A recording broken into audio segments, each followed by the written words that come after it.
In the last few weeks, Longlegs has been the talk of the town for the horror genre. This past week, there was a new horror film called Oddity, which was distributed by IFC Films and will be coming to Shudder at a later date on the Shudder streaming service. The biggest question, is this film actually worth your time to a trip to the movie theater? Well, stick around and let's talk about it.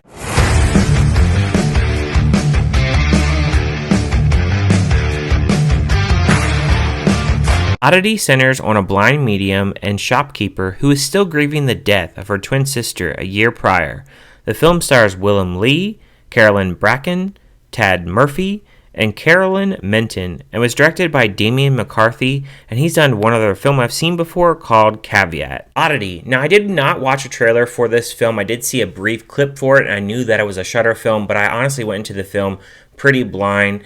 Now, with this director, I have seen Caveat, and I honestly don't remember it whatsoever. I do remember that it was atmospheric, but I honestly don't remember the story. I remember, obviously, in a review on my Letterboxd that I didn't care for the movie, but honestly, I really can't recall what actually happens in that movie. That really happens to me a lot when I watch a lot of movies, considering the fact that I usually watch around about 300 movies a year, so it's easy for me to forget a movie if it really didn't make a lasting impression.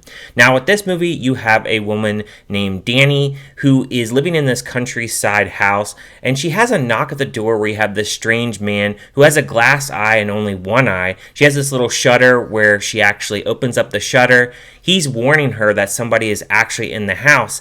And this was a really creepy setting. I went into the theater. It was about a 5 o'clock showing. I was all by myself in this theater, and it was raining outside. It was thunderstorming. I could hear the thunder and hear the rumbling of the rain as I'm watching this movie. And it was the perfect setting to watch this movie because it really was a creepy movie. I love the beginning scene there. You really are left kind of hanging exactly what happens, and we find out that Dani has actually been murdered. Fast forward to 1 year later, and we meet Dani's sister named Darcy, who we find out is blind. She owns this oddity shop that was passed down by their mother.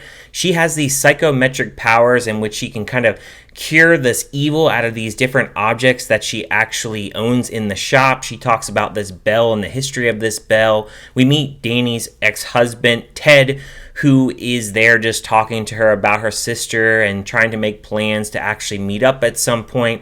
A few days later, Darcy actually visits the countryside house.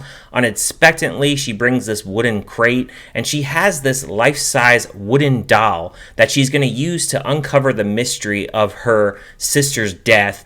We learn that Ted has a new girlfriend named Yanni, who is a pharmaceutical executive who actually works for him. And he can't actually stay at the house because he has to work the night shift, so he ends up leaving, whereas Yanni, she has to stay because she loses her keys, so she's stuck there, in which a lot of this film really centralizes in this house. Now, the way that this director actually prepared for this movie, he actually used a barn that he transformed into a set, in which he actually used in his last film, which I thought was really cool because the cinematography here was done well. It was shot in Ireland. The way that the actual house is, it kind of looks like a mansion, though I was a little bit disappointed at the fact that the area that we actually have where this barn has been transformed into this house, it's a smaller area. You have the downstairs with like the table, and then if you go up the stairs, there's a couple rooms, and then the railings kind of wrap around in like a square rectangular type of angle of how it's actually done, which is really cool. The mannequin here was actually made by a designer artist, in which it's supposed to resemble an influence from Child's Play and Creepshow, which the director wanted a life-size doll, something a lot bigger, a medium that can really scare people. And I think that doll is completely effective. I think that's the biggest thing about this movie is you're looking at this doll, you're waiting for it to move. There's plenty of times in this movie where Darcy will be talking to Yana, and they're just talking away, and you see maybe the mannequin in the background maybe just kind of moving around. There are definitely jump scares in this film, but I think the jump scares are very effective. I think they come at times where they should be appropriate, not necessarily maybe just making it telegraphed all the way. You know, some people, if you watch a lot of horror movies, maybe there's some telegraphing there, but I think there isn't an overabundance of jump scares here. I love the fact that it is a ghost story, and just the lighting in here It's a little bit mixed for me. I think at times it's a little bit too dark, just how they do lighting nowadays and just modern horror movies, which, I have a little bit of quirks with that. But I think with overall the lighting, I did actually enjoy it. I enjoy the setup. For some people, this film, it may not feel very much in a way where you're trying to solve too much. It could be kind of predictable. I definitely felt like as the film was going along, it was definitely predictable. I think the director did actually have characters that he actually thought out. For instance, in the beginning of the film, you have this character named Olin, who he actually has a short film and the backstory of this character, which is pretty cool. I definitely will have to watch that at some point. I really did like his character towards the beginning. I love the setup with that character. The fact that the daughter has actually been murdered and you're just trying to uncover this mystery.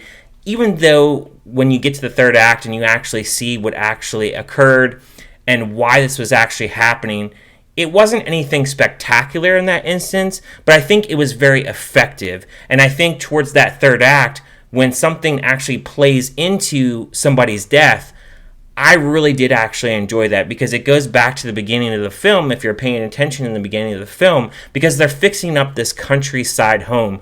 It's older and they're trying to renovate it and make it a lot better. That really plays a part into that third act. Things that didn't work for me, I already mentioned that the lighting was a little bit too dark in places. The cinematography, like I mentioned, they showed like the bigger type of mansion, and then I said that he used this barn to actually make a set. Now, I don't know if they actually shot in this bigger mansion as well, and they didn't actually utilize the rest of the mansion. If they didn't, then that is a missed opportunity.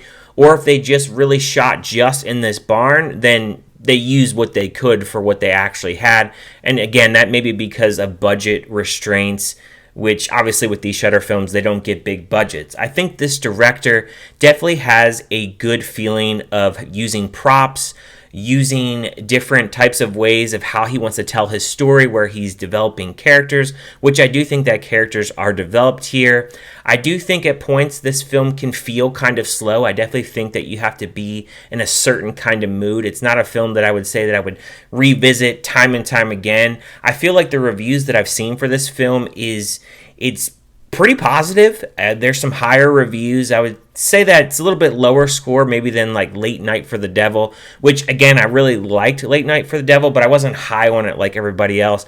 I feel like here I'm kind of in the same boat. I like this film. It's not a film I would revisit time and time again, but I would give it a score of a 3 out of 5. I think here that there's a lot of things that are done well. I think this director, if he has a bigger budget and he has just a little bit more to work with, I think he could do a lot more. I think he's very secluded with what he's trying to do here. I think also, too, the motivation with the murders, there's not really a lot. There's different little mediums that are actually introduced in here, which they don't do a lot with as well. Supernatural elements that I think could have actually been pushed a little bit further. The Wooden Man, I even would have liked to see a little bit more of him as well. I mean, there's certain effects in here that really stood out to me, and I think that it does make the film feel very exciting, feel scary for some. This will definitely scare some people, and I think some people will really enjoy this film. I think compared to some other Shudder films that we've been getting, I think this is one of the top ones that they've made this year. It definitely kept me interested. There were points, again, where it was slow, and I wish that, pacing would have been a little bit better in certain aspects. It definitely has that creepy vibe, the setting. I think it is all there. I think this director has a lot of the tools to make some really good horror films. So that's why I would give this film a 3 out of 5. Let me know down in the comments, what did you guys think about this film? Did you like it? Did you hate it? Did you just think it was kind of meh? If you haven't checked it out, are you going to check it out when it comes to the Shudder streaming service? If this gets a physical media release, I will definitely pick it up and give it another watch. Thank you guys for watching as always, and let me know down in the comments, what are some of your favorite Shudder films? Leave any and all comments down below. Thank you guys for watching. See you next time.